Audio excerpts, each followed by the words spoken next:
So, Ray, we are very pleased to have you as the founder of the STEP conference, and then also as the founder of two different news media companies, STEP Feed and Yala Feed. We've been wanting to have a technology conference founder who's local to the region, a Dubai-based technology conference founder for some time. So thank you for joining us. Thanks for having me. Good to be here. So to start off, we'd like to ask you about your background, how did you come to Dubai? What's your educational background? What got you interested in technology? Mm-hmm. So it goes back like 5 years ago. So I was at AUB. So I think there's a relation here with AD as well. So I was studying economics at AUB. I always had this interest in tech when I was there. So I was following a lot of watching Bloomberg, looking up certain things. I think at the time there wasn't also as much exposure to the tech scene as it is now. I wish there was. I probably could have had even maybe bigger opportunities. For example, one of the things that got me interested, if you know a company called Zappos. Mm-hmm. So I was super interested in that company, even when I was studying, even ordered emailed the founder to get a book. They had a culture book at the company. What's the name of the founder again?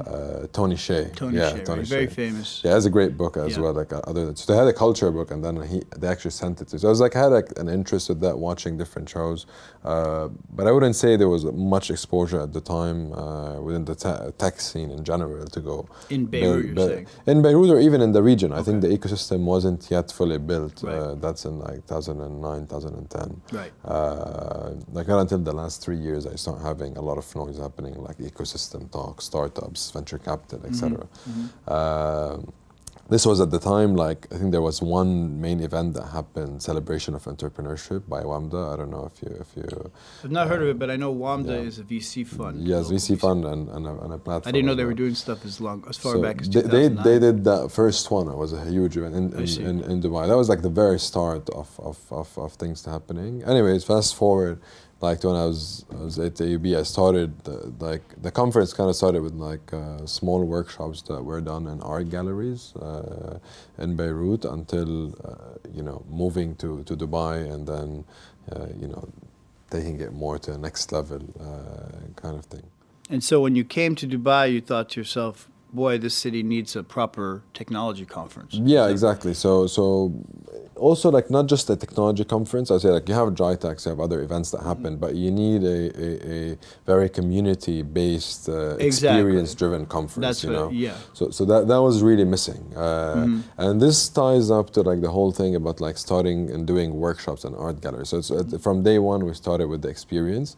Then we did the first few conferences in also very unique spaces. So we started in El Serkal Avenue as well. So we're doing 2 years in El Serkal Avenue before we moved to the new venue, which is. So let's talk about that, the history of the STEP conference, because it started off when you had 300 people in the first year. Yeah. In 2013 is the first year of the conference. 2013, yeah. We even had a year before that, in Make Business Hub, which was the first co-working space, 100 people event. And then we did 300 and then 800 the year after it.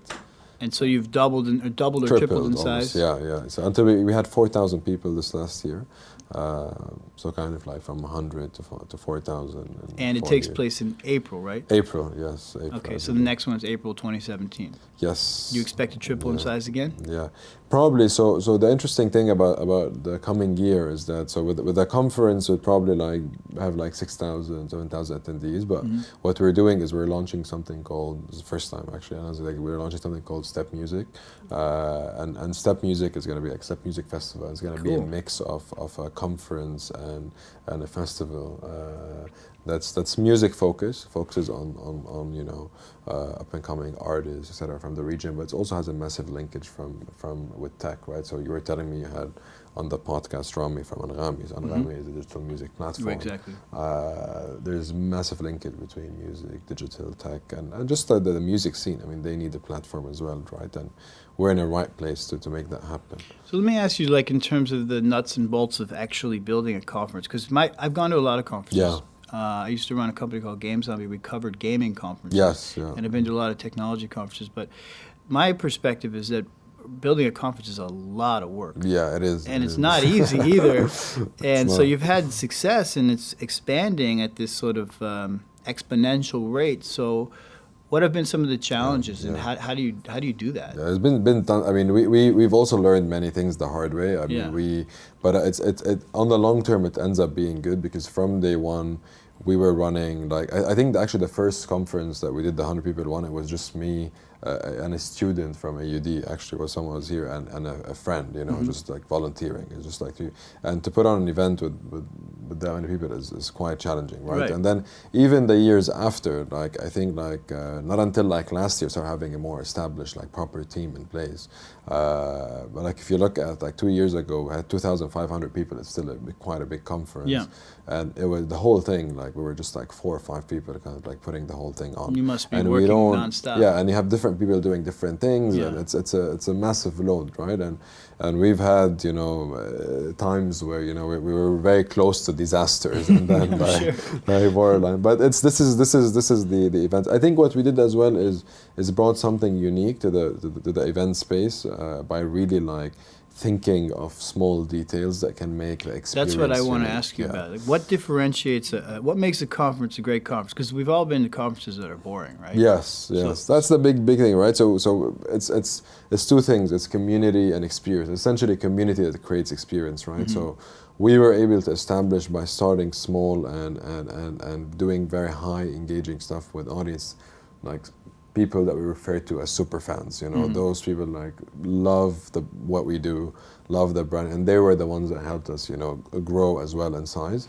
And that's the unique thing. And in Dubai, essentially one of the problems that you have with a lot of other events is that most people that go to those events are kind of like either free, like invited, or paid for by their companies. Okay. And this has like a lot of like consequences one way or the other, because when people go to a conference that's been paid for, they don't see the value as much as if they paid for it with their own money. That's for sure. And that's something that's missing in the region here. Like people don't value, and I don't blame them, because there isn't many good conferences. Like probably some have tried to pay, and then they go to an event and figure out that they get very disappointed. They don't want to go to any conference ever again, unless it's free.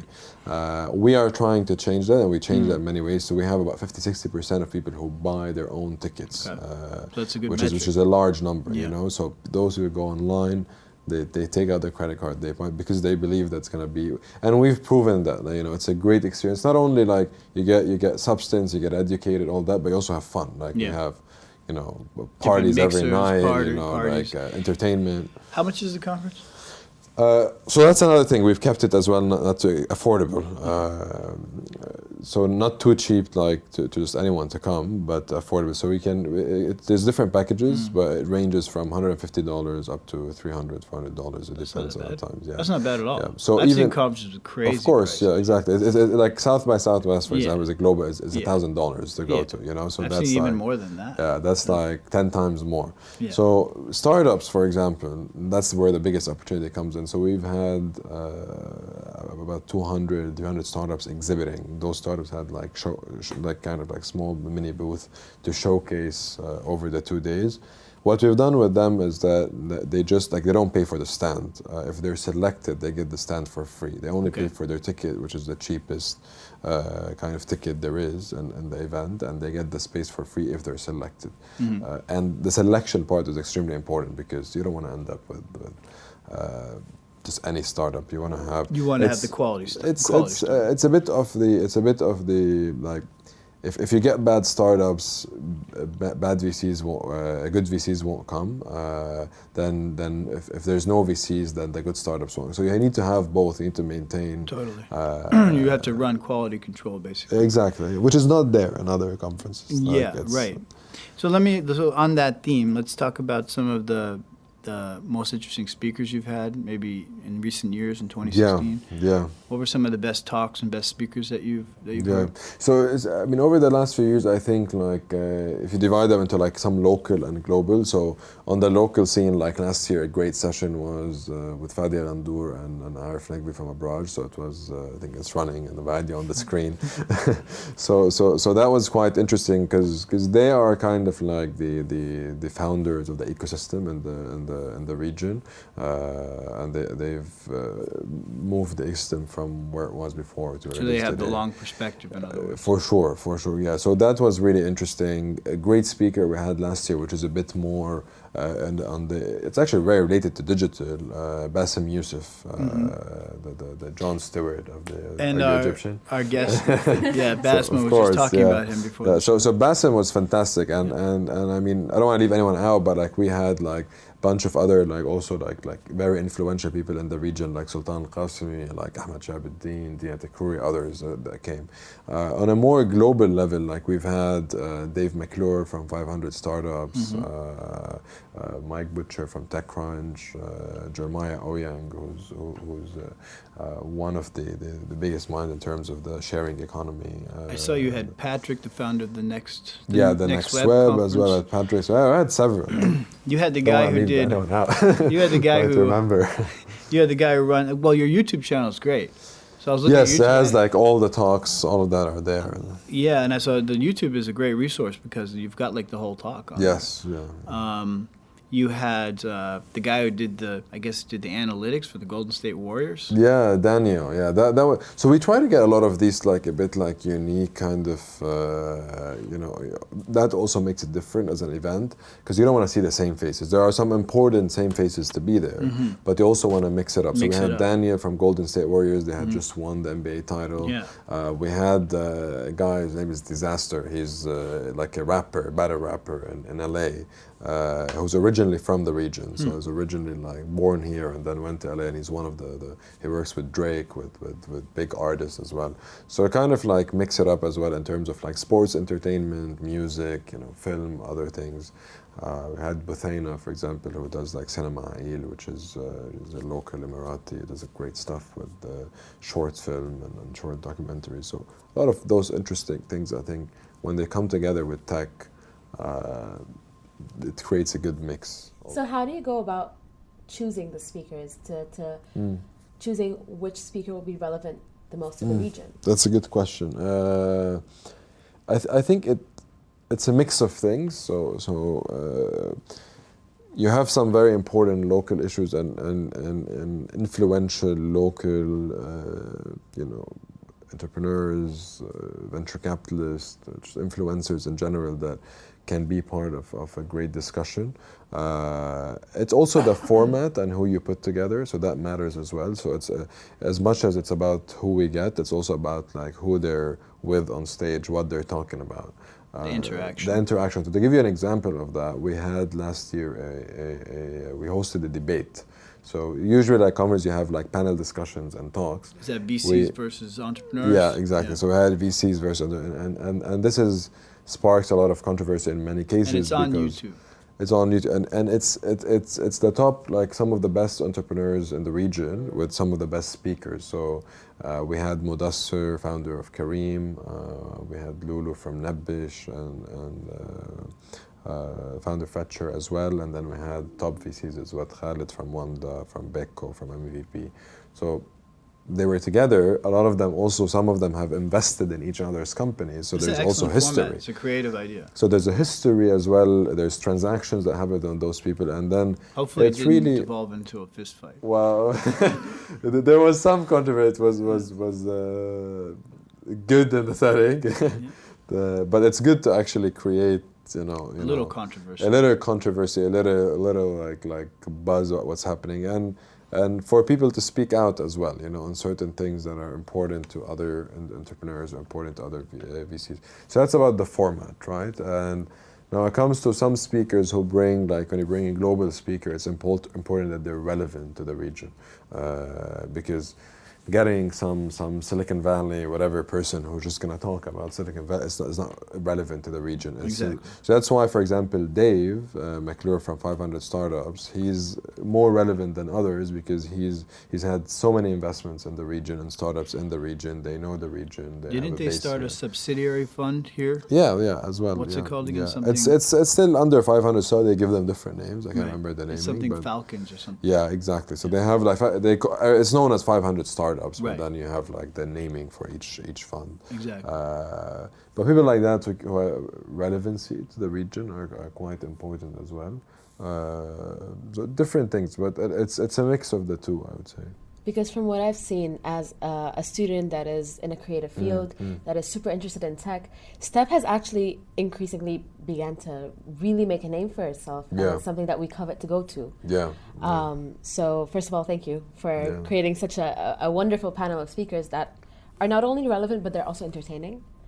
Another question that I had was that these speakers come from various different backgrounds. It's not exclusively tech, but it's more like tech in your everyday life today. So it's encompassing whether it's the business aspect of it or the entertainment aspect of it. What was your insight behind that? Like, why did you decide to, as you said, this year to introduce music? Music, exactly. Yeah. It's a lot because of, like you said, right? Everything is integrating with tech, right? So you've got, if you look at the transportation industry, right? You got Uber or mobility in general, like Uber is in. You look at hospitality, travel space. You got Airbnb who came and disrupted. You look at so many others. So then whether it's in media or transportation or any, you have film as well. Like you have Netflix, you have. So a lot of that is like industries are connecting in one way or the other, but tech is becoming like kind of like an accelerator for different industries rather than an industry by itself. So everything is exactly everything is integrating with tech. So that's where like music comes in, right? So you've got platforms like Anghami, like Apple Music, like even like the creation of the iPod in the first place and iTunes like changed the entire music scene, the space, how artists go about content, creating music and doing things. So it all ties into each other, and our role is to bring in all industries and connect them with tech and connect them with each other as well. So on that same topic, you've run now the STEP conference since 2012. What are some of the themes that have emerged for you as far as like digital media and technology in Dubai? What are some of the themes that you kind of fleshed out over the main themes? You mean like industries that are in terms of verticals that are the ripest for innovation, and even in terms of like how the funding situation is working out, all that kind of stuff. Yeah, I think in terms of like the region itself, I think one of the best things that has worked, which is it's a reality, right, that we have to look at, is that there's been a lot of like copies of things that worked in the West, right? And then it's not necessarily a bad thing, it's actually a great thing. Right. The challenge in that becomes localization. Right. So you look at Kareem and how Kareem were able to like be a local player, be localized and compete within the space. And they're essentially, they're an Uber of the Middle East, right?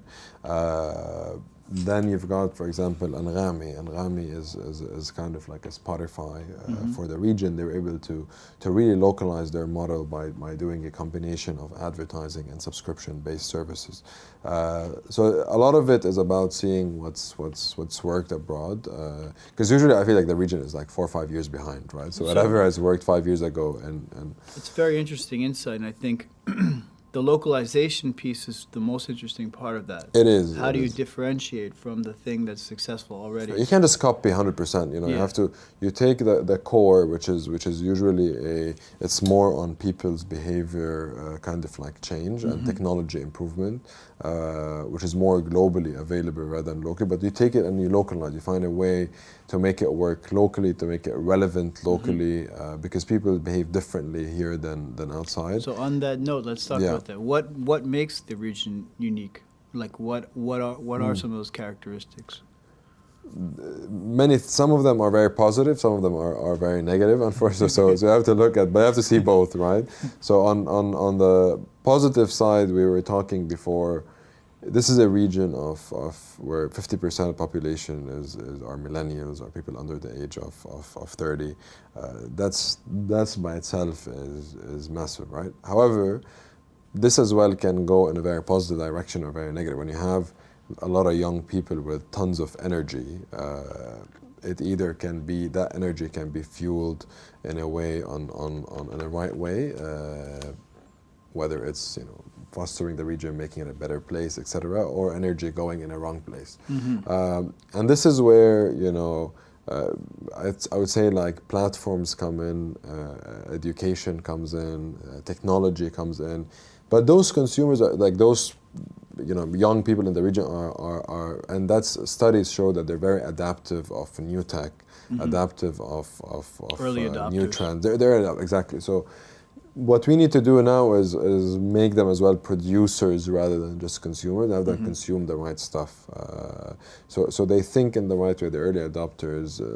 YouTube is the you know, Saudi is number one in the world in terms of like YouTube consumption. Really? Yeah, I think Saudi and US are the top two. That's by itself is massive. Snapchat, there's no study about it, but it's like you can tell just ask any of my students. Yeah, exactly, and you can see that's like and Snapchat is for early adopters. Like it's a platform for, and that's the region, right? But now we need to come and see like what works, you know, best here, how as well, like it's a chicken and egg issue, but how you can create enough funds to kind of invest in enough amount of startups, but how can you have enough good startups so that the funds are created? So, but that's the ecosystem. It's you're gonna run in the chicken and egg problem, but we have to keep pushing for both. There needs to be people who are more aggressive or are more willing to take risk,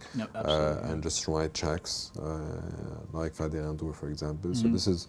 We need more of So what are the leading VC firms then, in your opinion? Who's writing the most checks? Is it Wamda Capital? Or? I mean, you have there are not many VCs, right? But you have Wamda Capital, Beko Capital, MEVP. You have a lot of also like corporate investors as well, institutional investors that are there. I just found out yesterday that Aramco has a $200 million fund, right? There's a lot of those as well, you know, institutional VCs and there's investors and VCs. There's Leap Ventures. There's a good amount of capital available. How fast is another question. How fast? You mean they go from hearing a pitch to investing? Is that what you mean? How fast in terms of like risk taking and in terms of, you know, funds being available to those VCs, because VCs also need to go get money, right? They have to raise it themselves. They have to raise it themselves before they give it to someone else. So VCs traditionally go to, you know, like wealthy families, people who believed in real estate before and other things to put money in technology. But this is changing fast, and when you start seeing, speaking about real estate, what Mohammed Al-Abbar is doing now, you probably read the piece yesterday that he's starting a company that only employs people under age of 25. It's a millennial company, so if you're like above 25, like you cannot even apply. Wow. So that's they're building like an Amazon of the region as well. So that's an entry of someone who's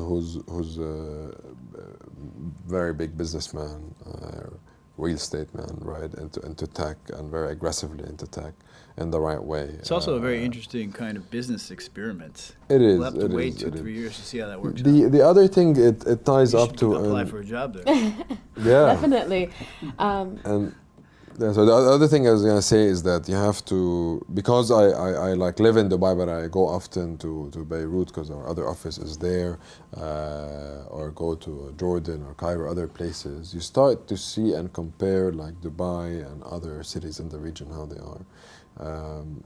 So to be able to create products, let's say, or apps or stuff that work, you need to have the consumer base for it. Right. Dubai, in a way or another, was able to create an early adopter with high purchasing power kind of space. So, like, to give you a more specific example, like when I'm here, you can you have an app, 5 apps to get food, you know, from Uber Eats to Deliveroo to like Zomato. Right, to so kind of Ramada. saturated vertical. So many, right? And then you have you know, an app you know, to do your laundry. Then you have an app to get a cleaner. Then you have you know, have an app for everything, which is fantastic, which is amazing. And it shows you, like when I go to Beirut, and then I feel that, you know, you only have Uber and Careem, but you don't have any of the other services that are there. That are here that are not present there, and then it's because the market there is not as ready as like you have payment regulation issues. You have then you start like finding where all the gaps are, and there's so many gaps.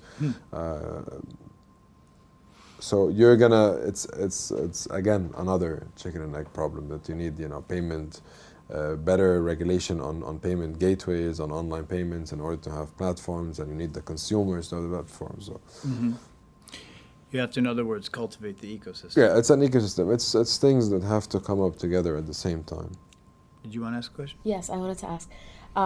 Okay, so you've talked about how there's like talent in the region that needs to flourish, and that STEP Conference is a platform for them to get their name out there, get venture capitalists, etc. However, a trend that I've been noticing personally, which was the fact that every single company now is doing the something of the Middle East. Have you been noticing a trend that breaks away from that stereotype? Perhaps people coming up with their own new creative ideas? It's I've seen a few, like I can name a few, but in general, like what's those who do create something that's non-existent, let's say elsewhere. Like I give you an example of someone, like, you know, Hinge, the startup called Instabeat, which is a wearable swimming goggle, right? And that didn't exist anywhere, so she came up with it, she invented, but she's now more, she has some team here, but she's more in San Francisco and the US, because when you start something so early on, you need to be in a massive market like the US or elsewhere for it to actually grow. But the more successful models have been the whatever of the Middle East, because again we are 4 or 5 years behind, and we cannot ignore that, because it's an ecosystem, it's an economy, it's consumers, it's all of that. So that's why, like, what has worked, you know, outside, you know, 5 years ago is very likely to work now, and it is proven in almost every single industry. Like, well, we are a STEP as a company, and we're building the BuzzFeed of the Middle East. BuzzFeed started in 2006 in the US, and you know, now they are you know, the #1 new media company. If we had started in 2006 here as STEP and doing STEP Feed and Yala Feed, we went way too early. Like you'd go talk to media agencies or to brands. Like native advertising was. We were still doing TV and print at the time in 2006. Like display was something that was new. So like native advertising, which is what we do through our platforms, is just like starting like 2 years ago here. So timing is important. That's why, you know, many times following that model of, you know, what's worked outside, you do something here, but you localize it. You do it locally, right?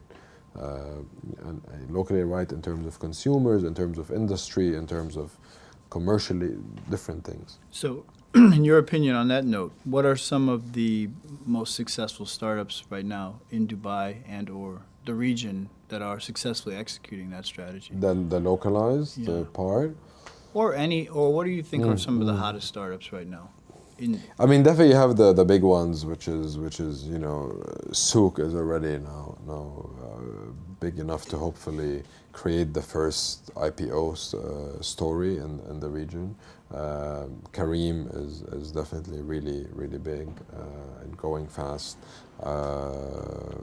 We've got quite a lot of others. Like you look at more like the property space, let's say like Property Finder or Dubizzle exited. You know, you look at the exits that happened. Talabat exited. You look in more like spaces like, for example, like media, like food, like Shahia. An example of someone who exited for the Cookpad. So I think what we're lacking is actually exits as well, a faster pace to investments and exits. We're really like very short on exits in the region. Then you have several other, Ablemshi, you know, they have Luxury Closet. Why are we short on exits in the region?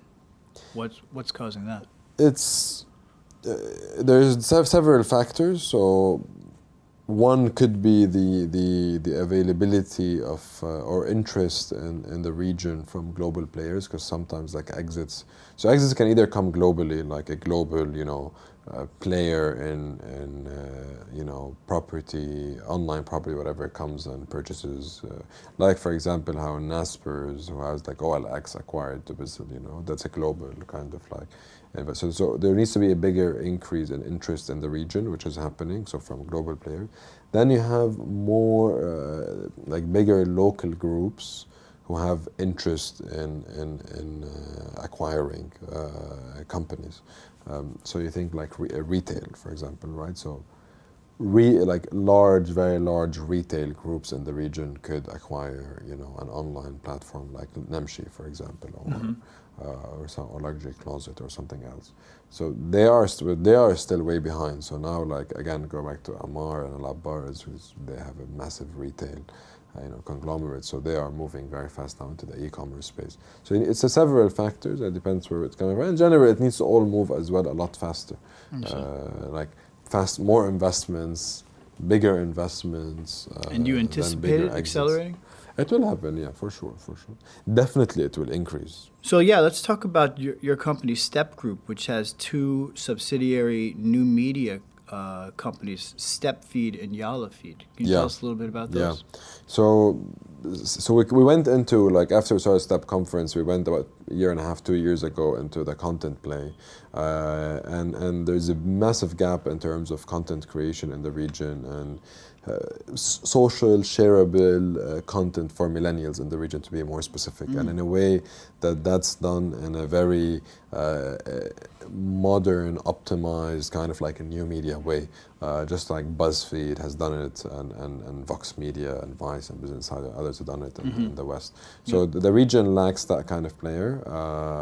That's when we started Step Feed and Yalla Feed. And essentially what we do with that is we don't think of content just as verticals. We also think of content as where it's emotionally connecting with the audience, where it's relevant to the audience, moments that people have lived, nostalgia, Arab identity. That's how we think of content. That's cool. So that's your localization piece. That's a massive part of localization, right? And a lot of this could fall under food, fashion, sports, whatever. So usually more like even online, like platforms. I think of content as sports, food, fashion, like very vertical based. We think more, kind of like relevancy, emotional connection basis, and then it ends up automatically going into, being fashion or being food or being something else. And when did you start Step Feed and or Yala Feed? Were they started at the same time? Around the same time, around the same time. So we've grown like quite fast. So we started went from 0 to 3 million unique users today, in a year and a half. And you're looking at the analytics. I'm assuming you're looking at where they're coming from. Where are most of your readers? So Yalla Feed, the biggest readership is Saudi and Egypt.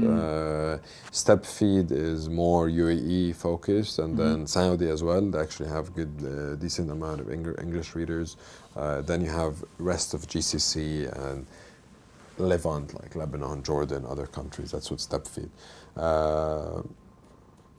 And how do you go about producing this content? So if you run a content platform, you're basically under endless pressure to create content. Yes, so that's where a big part of it comes. So you have two challenges, right, with that piece. You have the creativity localization part, and then you have the process optimization efficiency part, right? So in terms of the process efficiency optimization part, what we've done is we've created something called the Hugo, which is our own backend system, is our own backend content management distribution system. So what Hugo does in many ways is it helps us centralize the distribution among hundreds of channels.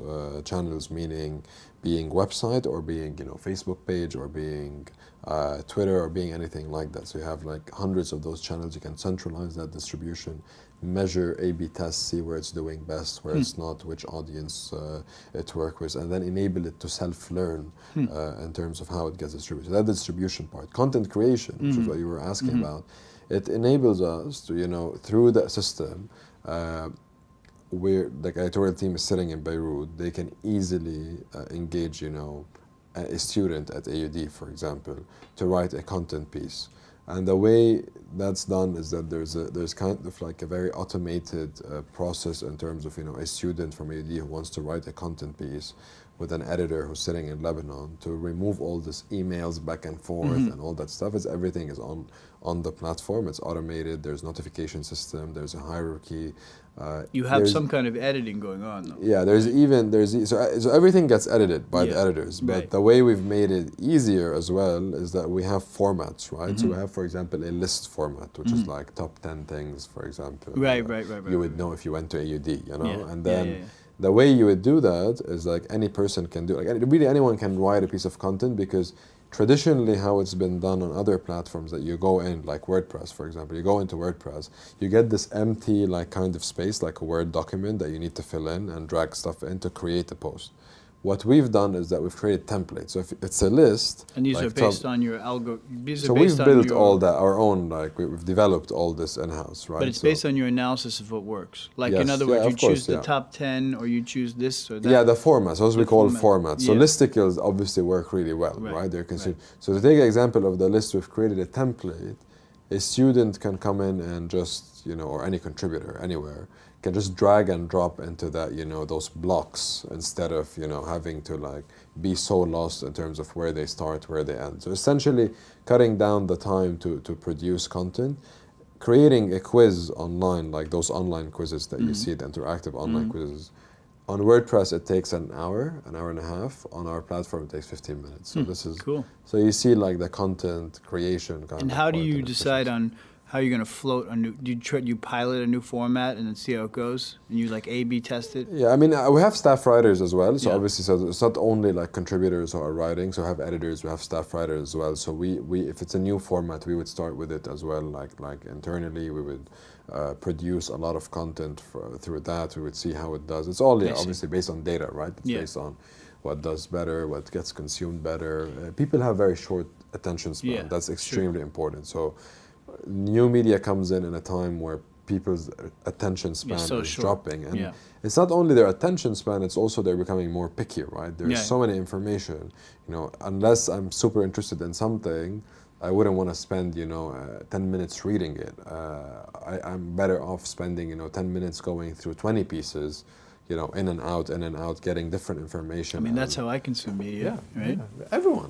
That's a long form content is consumed in things that an individual is extremely interested in. Sure. And that's usually one or two things, right? It's not everything. But and actually, you really have to get away, and you have to be like lying in bed at night or something to be able to. But like now you're standing in line somewhere and you can read 2-3 things right at the same time. Like just you get flying through it. It's information, right? And that's what people need in the region. They need information. They need perspective. They need to think better, to think differently. That's what people need, And by becoming what we want to become, which is the BuzzFeed of the Middle East or NBC of digital, we would be able to reach to hundreds of millions of young people in the region who are shaping the future of this region. So you want to, in other words, shape the new media habits in the consumption in a kind of the digital consumption habits of the next generation. Yeah. So that's both on a content level, on level where you use tech, you use data, you use optimized way of content creation and distribution to build that. But ultimately, we want to become the largest new media company in the region with multiple platforms, 100 distribution channels across the region, reaching 100 million unique users in 5 years and having about 1 billion views monthly across our platform. So that's going from 3 million today to 100 million in 5 years. So that's our goal. What is that's amazing, and it's very ambitious, but it's also very clear. Yeah. And so the question is, what is your goal for funding? Are you targeting? You have certain. Yeah, we fundraised last year a small amount. We're fundraising now as well. Soon we'll announce that. So we'll be closing our Series A soon. So that would be our Series A round. So we're a startup as well, essentially, right? So we're doing now Series A. We're going to do Series B probably and C. Excellent. Well, we'll be following that in the news, and then also coming to get our students jobs. Yeah, exactly. So you talked about how you produce written content using formats, writers, and kind of algorithmically tested content, which is very interesting. And what is your approach to, let's say, rich media content, video content, and so on? Yeah. So to start with, I think like written content has evolved a lot as well. So it's no more like purely written. It's content that's also very visual based. So quizzes are kind of like positioned as written, but they're super interactive. You have like lists, which is another format. Even like the way we tell stories is through using GIFs, using memes, using different social posts and social embeds within. So that's when it comes to the written part, which we've been mostly doing before. But over the next year, you're gonna start seeing a lot more from us in terms of like video content and content that lives on social and is made only for social. So content that doesn't go on our website, it just goes directly on our social channel. So we own a channel called Arab Vines, for example, and Arab Vines is essentially a Facebook page with an amazing organic reach of millions of people in the region. And what we post there is mostly like videos, just like pictures and memes and certain things. It's just like rich media, and it does so well, does fantastically well. We're launching video very soon in the next week or so. We've been planning for that for a while, and we're gonna go very aggressive on video. So we're gonna become 50% video by end of next year, producing about 20 videos a day that go online. And what is your logistical approach to that? You're going to have to hire video teams? Yeah, we're building an editing? entire video team studio in-house, and obviously collaborate as well with universities like yours on involving students, involving people on campus to produce localized videos as well. Excellent. Thank you Good. so much. Thanks for having me.